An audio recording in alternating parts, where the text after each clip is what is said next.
मुंशी प्रेमचंद की कहानी दो बैलों की कथा। कथाकार मुंशी प्रेमचंद देश ही नहीं दुनिया भर में विख्यात हुए और कथा सम्राट कहलाए। प्रेमचंद की जयंती 31 जुलाई को बड़े ही उत्साह से मनाई जा रही है। इस खास मौके पर उनकी कहानी दो बैलों की कथा पढ़कर अपनी यादें ताजा कर लीजिए। कथाकार मुंशी प्रेमचंद देश ही नहीं दुनिया भर में विख्यात हुए और कथा सम्राट कहलाए। प्रेमचंद की जयंती 31 जुलाई को बड़े ही उत्साह से मनाई जा रही है। इस खास मौके पर उनकी कहानी दो बैलों की कथा पढ़कर अपनी यादें ताजा कर लीजिए। कहानी दो बैलों की कथा। जानवरों में गधा सबसे ज्यादा बुद्धिमान समझा जाता है। हम जब किसी आदमी को पहले दर्जे का बेवकूफ कहना चाहते हैं तो उसे गधा कहते हैं। गधा सचमुच बेवकूफ है या उसके सीधेपन, उसकी निरापद सहिष्णुता ने उसे यह पदवी दे दी है, इसका निश्चय नहीं किया जा सकता। गायें सींग मारती हैं, ब्याही हुई गाय तो अनायास ही सिंहनी का रूप धारण कर लेती है। कुत्ता भी बहुत गरीब जानवर है, लेकिन कभी कभी उसे भी क्रोध आ ही जाता है, किंतु गधे को कभी क्रोध करते नहीं सुना न देखा। जितना चाहो गरीब को मारो, चाहे जैसी खराब सड़ी हुई घास सामने डाल दो, उसके चेहरे पर कभी असंतोष की छाया भी नहीं दिखाई देगी। वैशाख में चाहे एक आध बार कुलेल कर लेता है, पर हमने तो उसे कभी खुश होते नहीं देखा। उसके चेहरे पर स्थायी विषाद स्थायी रूप से छाया रहता है। सुख दुख हानिलाभ किसी भी दशा में उसे बदलते नहीं देखा। ऋषियों मुनियों के जितने गुण हैं वे सभी उसमें पराकाष्ठा को पहुंच गए हैं, पर आदमी उसे बेवकूफ कहता है। सद्गुणों का इतना अनादर, कदाचित सीधापन संसार के लिए उपयुक्त नहीं है। देखिए न भारतवासियों की अफ्रीका में क्या दुर्दशा हो रही है। क्यों अमेरिका में उन्हें घुसने नहीं दिया जाता। बेचारे शराब नहीं पीते, चार पैसे कुसमय के लिए बचाकर रखते हैं, जी तोड़कर काम करते हैं, किसी से लड़ाई झगड़ा नहीं करते, चार बातें सुनकर गम खा जाते हैं, फिर भी बदनाम हैं। कहा जाता है वे जीवन के आदर्श को नीचा करते हैं। अगर वे ईंट का जवाब पत्थर से देना सीख जाते तो शायद सभ्य कहलाने लगते। जापान की मिसाल सामने है। एक ही विजय ने उसे संसार की सभ्य जातियों में गण्य बना दिया। लेकिन गधे का एक छोटा भाई और भी है जो उससे कम ही गधा है, और वह है बैल। जिस अर्थ में हम गधा का प्रयोग करते हैं, कुछ उसी से मिलते जुलते अर्थ में बछिया के ताव का भी प्रयोग करते हैं। कुछ लोग बैल को शायद बेवकूफी में सर्वश्रेष्ठ कहेंगे, मगर हमारा विचार ऐसा नहीं है। बैल कभी कभी मारता भी है, कभी कभी अड़ियल बैल भी देखने में आता है, और भी कई रीतियों से अपना असंतोष प्रकट कर देता है, अतएव उसका स्थान गधे से नीचा है। जूरी के पास दो बैल थे, हीरा और मोती। देखने में सुंदर, काम में चौकस, दिल में ऊंचे। बहुत दिनों साथ रहते रहते दोनों में भाईचारा हो गया था। दोनों आमने सामने या आसपास बैठे हुए एक दूसरे से मूक भाषा में विचार विनिमय किया करते थे। एक दूसरे के मन की बात को कैसे समझा जाता है हम कह नहीं सकते। अवश्य ही उनमें कोई ऐसी गुप्त शक्ति थी जिससे जीवों में श्रेष्ठता का दावा करने वाला मनुष्य वंचित है। दोनों एक दूसरे को चाटकर सूंघकर अपना प्रेम प्रकट करते, कभी कभी दोनों सींग भी मिला लिया करते थे, विग्रह के नाते से नहीं, केवल विनोद के भाव से, आत्मीयता के भाव से, जैसे दोनों में घनिष्ठता होते ही धौलधप्पा होने लगता है। इसके बिना दोस्ती कुछ फुसफसी, कुछ हल्की सी रहती है, फिर ज्यादा विश्वास नहीं किया जा सकता। जिस वक्त ये दोनों बैल हल या गाड़ी में जोत दिए जाते और गर्दन हिला हिलाकर चलते, उस समय हर एक की चेष्टा होती कि ज्यादा से ज्यादा बोझ मेरी ही गर्दन पर रहे। दिन भर के बाद दोपहर या संध्या को दोनों खुलते तो एक दूसरे को चाट चूट कर अपनी थकान मिटा लिया करते, नांद में खली भूसा पड़ जाने के बाद दोनों साथ उठते, साथ नांद में मुंह डालते और साथ ही बैठते थे। एक मुंह हटा लेता तो दूसरा भी हटा लेता था। संयोग की बात, झूरी ने एक बार गोई को ससुराल भेज दिया। बैलों को क्या मालूम वे कहाँ भेजे जा रहे हैं। समझे, मालिक ने हमें बेच दिया। अपना यूं बेचा जाना उन्हें अच्छा लगा या बुरा, कौन जाने, पर झूरी के साले गया को घर तक गोई ले जाने में दांतों पसीना आ गया। पीछे से हाँकता तो दोनों दाएं बाएं भागते, पगहिया पकड़कर आगे से खींचता तो दोनों पीछे की ओर जोर लगाते, मारता तो दोनों सींगे नीची करके हुंकारते। अगर ईश्वर ने उन्हें वाणी दी होती तो झूरी से पूछते, तुम हम गरीबों को क्यों निकाल रहे हो? हमने तो तुम्हारी सेवा करने में कोई कसर नहीं उठा रखी। अगर इतनी मेहनत से काम न चलता था और काम ले लेते, हमें तो तुम्हारी चाकरी में मर जाना कबूल था। हमने कभी दाने चारे की शिकायत नहीं की, तुमने जो कुछ खिलाया वह सिर झुकाकर खा लिया, फिर तुमने हमें इस जालिम के हाथ क्यों बेच दिया? संध्या समय दोनों बैल अपने नए स्थान पर पहुंचे। दिन भर के भूखे थे, लेकिन जब नांद में लगाए गए तो एक ने भी उसमें मुंह नहीं डाला। दिल भारी हो रहा था। जिसे उन्होंने अपना घर समझ रखा था वह आज उनसे छूट गया। यह नया घर, नया गांव, नए आदमी उन्हें बेगाने से लगते थे। दोनों ने अपनी मूक भाषा में सलाह की, एक दूसरे को कनखियों से देखा और लेट गए। जब गांव में सोता पड़ गया तो दोनों ने जोर मारकर पगहा तुड़ा डाले और घर की तरफ चले। पगहे बहुत मजबूत थे। अनुमान न हो सकता था कि कोई बैल उन्हें तोड़ सकेगा, पर इन दोनों में इस समय दूनी शक्ति आ गई थी। एक एक झटके में रस्सियां टूट गईं। झूरी प्रातःकाल सोकर उठा तो देखा कि दोनों बैल चरनी पर खड़े हैं। दोनों की गर्दनों में आधा आधा गराम लटक रहा था। घुटने तक पांव कीचड़ से भरे हैं और दोनों की आंखों में विद्रोहमय स्नेह झलक रहा है। झूरी बैलों को देखकर स्नेह से गदगद हो गया। दौड़कर उन्हें गले लगा लिया। प्रेमालिंगन और चुंबन का वह दृश्य बड़ा ही मनोहर था। घर और गांव के लड़के जमा हो गए और तालियां बजा बजाकर उनका स्वागत करने लगे। गांव के इतिहास में यह घटना अभूतपूर्व न होने पर भी महत्वपूर्ण थी। बालसभा ने निश्चय किया, दोनों पशुवीरों का अभिनंदन पत्र देना चाहिए। कोई अपने घर से रोटियां लाया, कोई गुड़, कोई चोकर, कोई भूसी। एक बालक ने कहा, ऐसे बैल किसी के पास न होंगे। दूसरे ने समर्थन किया, इतनी दूर से दोनों अकेले चले आए। तीसरा बोला, बैल नहीं हैं, वे उस जन्म के आदमी हैं। इसका प्रतिवाद करने का किसी को साहस नहीं हुआ। झूरी की स्त्री ने बैलों को द्वार पर देखा तो जल उठी। बोली, कैसे नमकहराम बैल हैं कि एक दिन वहां काम न किया, भाग खड़े हुए। झूरी अपने बैलों पर यह आक्षेप न सुन सका, नमक हराम क्यों हैं?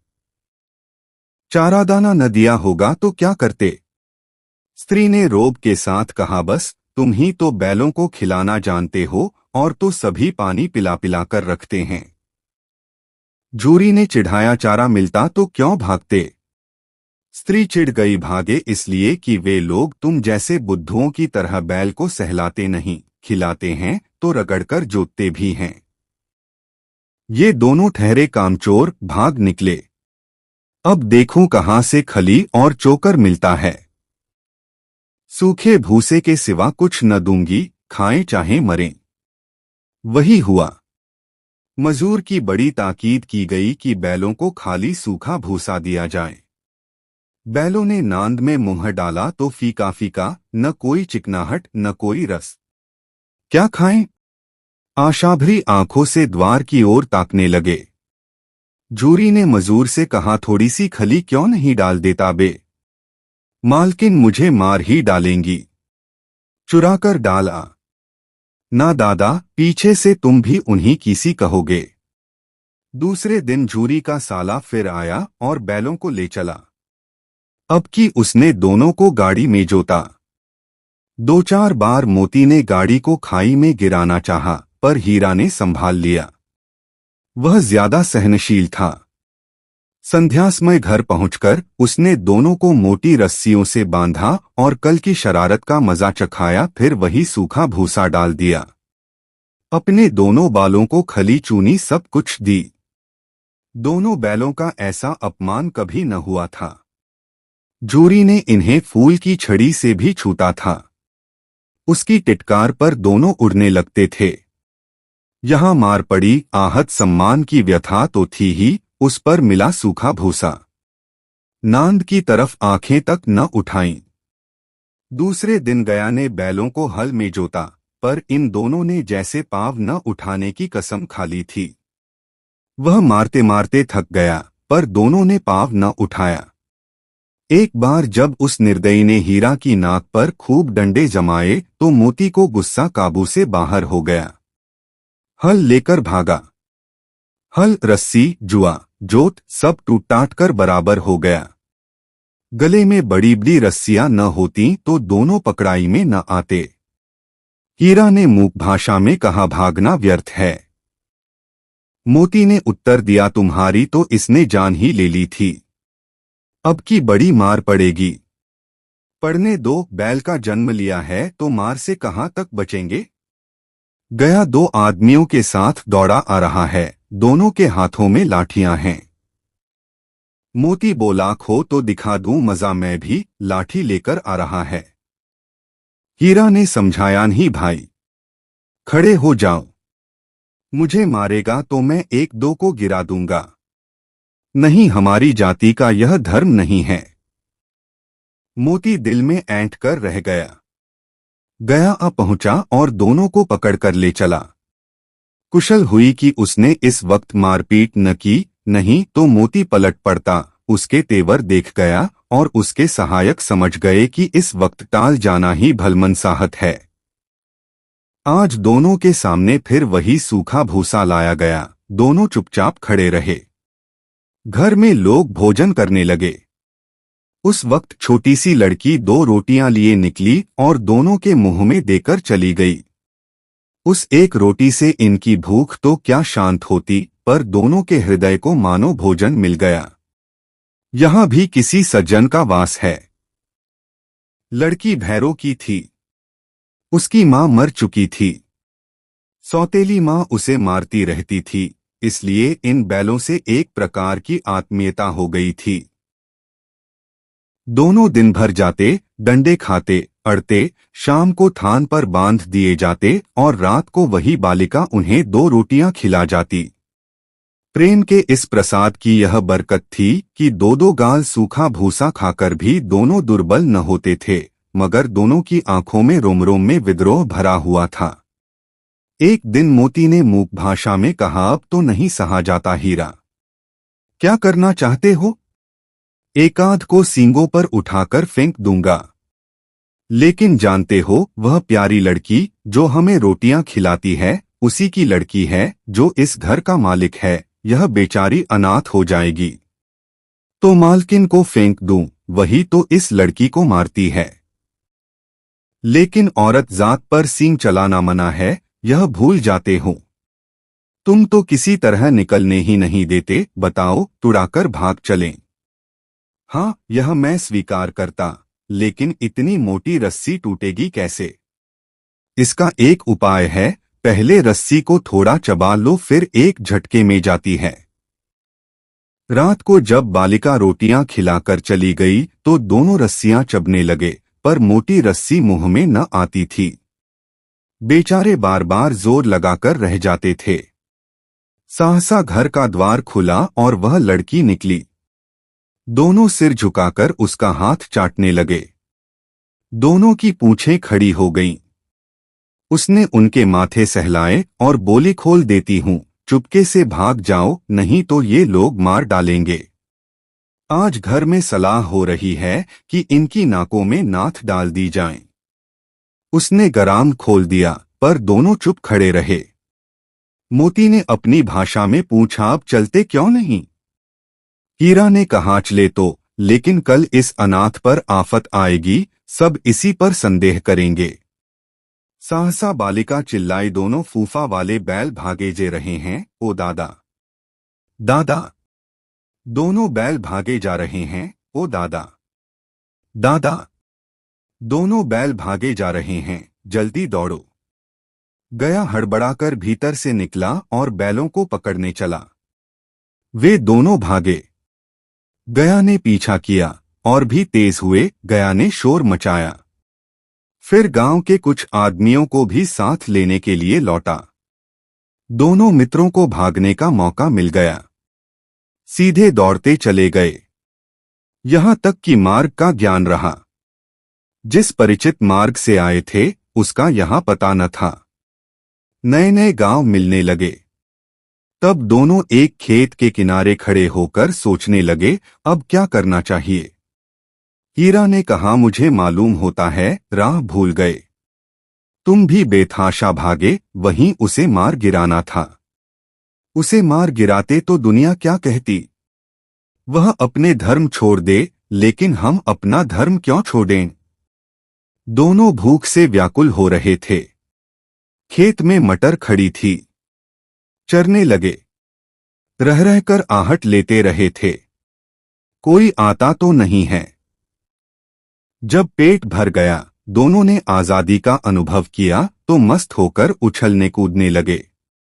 पहले दोनों ने डकार ली, फिर सींग मिलाए और एक दूसरे को ठेकने लगे। मोती ने हीरा को कई कदम पीछे हटा दिया, यहां तक कि वह खाई में गिर गया। तब उसे भी क्रोध आ गया। संभल कर उठा और मोती से भिड़ गया। मोती ने देखा कि खेल में झगड़ा हुआ चाहता है तो किनारे हट गया। अरे, यह क्या? कोई सांड डौंकता चला आ रहा है। हाँ, सांड ही है। वह सामने आ पहुंचा। दोनों मित्र बगले झांक रहे थे। सांड पूरा हाथी था। उससे भिड़ना जान से हाथ धोना है, लेकिन न भिड़ने पर भी जान बचती नजर नहीं आती। इन्हीं की तरफ आ भी रहा है।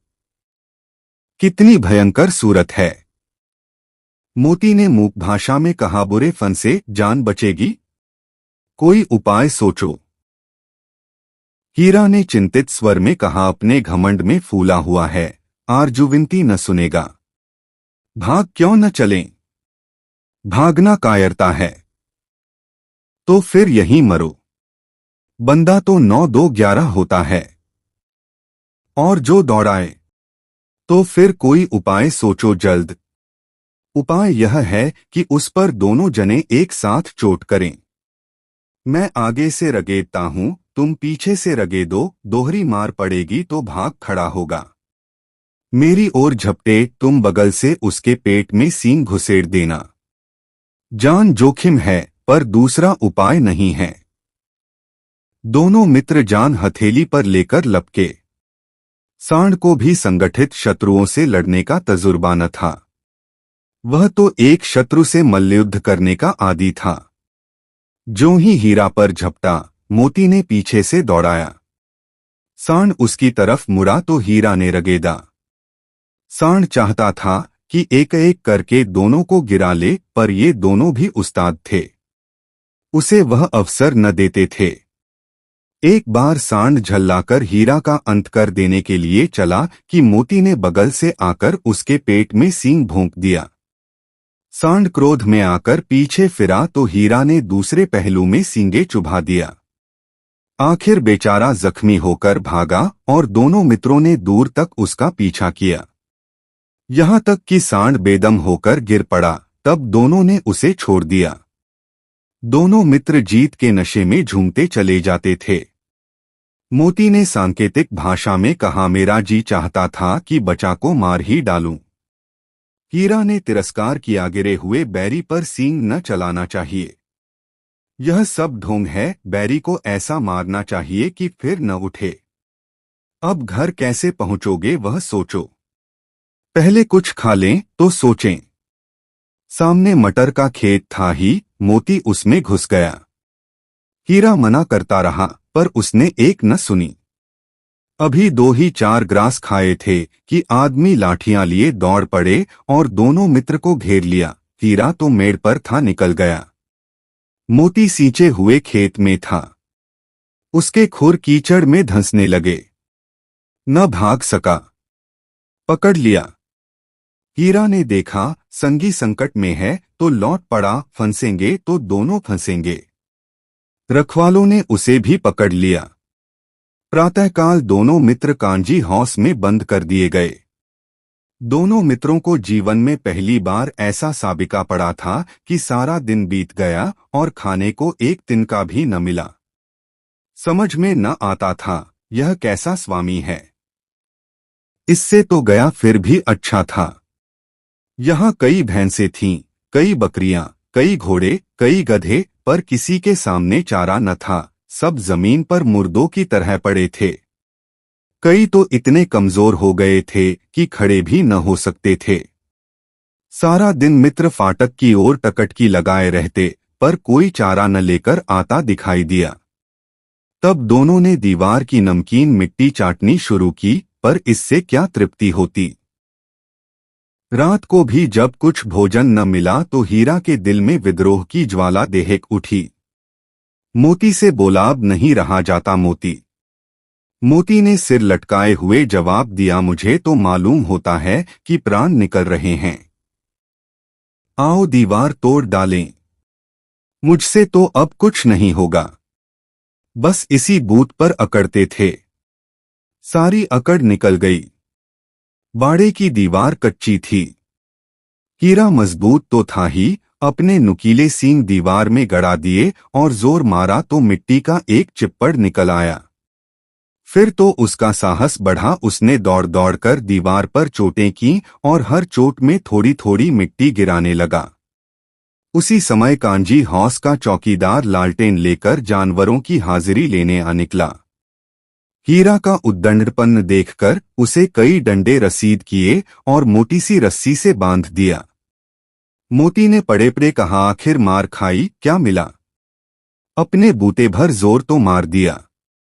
ऐसा जोर मारना किस काम का कि और बंधन में पड़ गए। जोर तो मारता ही जाऊंगा, चाहे कितने ही बंधन पड़ते जाएं। जान से हाथ धोना पड़ेगा। कुछ परवाह नहीं, यूं भी तो मरना ही है। सोचो, दीवार खुद जाती तो कितनी जानें बच जाती।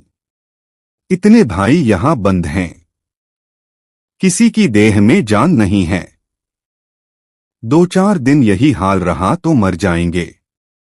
हाँ, यह बात तो है। अच्छा तो ला, फिर मैं भी जोर लगाता हूं। मोती ने भी दीवार में सींग मारा। थोड़ी सी मिट्टी गिरी और फिर हिम्मत बढ़ी। फिर तो वह दीवार में सींग लगाकर इस तरह जोर करने लगा मानो किसी प्रतिद्वंदी से लड़ रहा है। आखिर कोई 2 घंटे की जोर आजमाई के बाद दीवार ऊपर से लगभग 1 हाथ गिर गई। उसने दूनी शक्ति से दूसरा धक्का मारा तो आधी दीवार गिर पड़ी। दीवार का गिरना था कि अधमरे से पड़े हुए सभी जानवर चेत उठे। तीनों घोड़ियां सरपट भाग निकलीं। फिर बकरियां निकलीं। इसके बाद भैंस भी खसक गई, पर गधे अभी तक ज्यों के त्यों खड़े थे। हीरा ने पूछा, तुम दोनों क्यों नहीं भाग जाते? एक गधे ने कहा, जो कहीं फिर पकड़ लिए जाएं। तो क्या हरज है, अभी तो भागने का अवसर है। हमें तो डर लगता है। हम यहीं पड़े रहेंगे। आधी रात से ऊपर जा चुकी थी।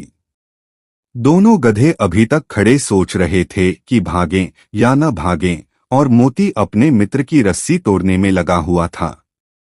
जब वह हार गया तो हीरा ने कहा, तुम जाओ, मुझे यहीं पड़ा रहने दो, शायद कहीं भेंट हो जाए। मोती ने आंखों में आंसू लाकर कहा, तुम मुझे इतना स्वार्थी समझते हो? हीरा, हम और तुम इतने दिनों एक साथ रहे हैं। आज तुम विपत्ति में पड़ गए हो तो मैं तुम्हें छोड़कर अलग हो जाऊं? हीरा ने कहा, भूत मार पड़ेगी, लोग समझ जाएंगे यह तुम्हारी शरारत है। मोती ने गर्व से बोला, जिस अपराध के लिए तुम्हारे गले में बंधना पड़ा, उसके लिए अगर मुझे मार पड़े तो क्या चिंता। इतना तो हो ही गया कि 9-10 प्राणियों की जान बच गई, वे सब तो आशीर्वाद देंगे। यह कहते हुए मोती ने दोनों गधों को सींगों से मार मार कर बाड़े से बाहर निकाला और तब अपने बंधु के पास आकर सो रहा।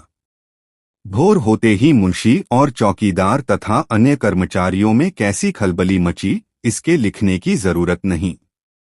बस इतना ही काफी है कि मोती की खूब मरम्मत हुई और उसे भी मोटी रस्सी से बांध दिया गया। 1 सप्ताह तक दोनों मित्र वहां बंधे पड़े रहे। किसी ने चारे का एक तृण भी न डाला। हाँ, एक बार पानी दिखा दिया जाता था, यही उनका आधार था। दोनों इतने दुर्बल हो गए थे कि उठा तक नहीं जाता था, ठठरियां निकल आई थीं। एक दिन बाड़े के सामने डुग्गी बजने लगी और दोपहर होते होते वहां 50-60 आदमी जमा हो गए। तब दोनों मित्र निकाले गए और लोग आकर उनकी सूरत देखते और मन फीका करके चले जाते। ऐसे मृतक बैलों का कौन खरीददार होता। सहसा एक दढ़ियल आदमी, जिसकी आंखें लाल थीं और मुद्रा अत्यंत कठोर, आया और दोनों मित्र के कूल्हों में उंगली गोदकर मुंशीजी से बातें करने लगा। चेहरा देखकर अंतर्ज्ञान से दोनों मित्रों का दिल कांप उठे। वह क्यों है और क्यों टटोल रहा है, इस विषय में उन्हें कोई संदेह न हुआ। दोनों ने एक दूसरे को भीत नेत्रों से देखा और सिर झुका लिया। हीरा ने कहा, गया के घर से नाहक भागे, अब तो जान न बचेगी। मोती ने अश्रद्धा के भाव से उत्तर दिया, खते हैं भगवान सबके ऊपर दया करते हैं, उन्हें हमारे ऊपर दया क्यों नहीं आती। भगवान के लिए हमारा जीना मरना दोनों बराबर है। चलो अच्छा ही है, कुछ दिन उसके पास तो रहेंगे।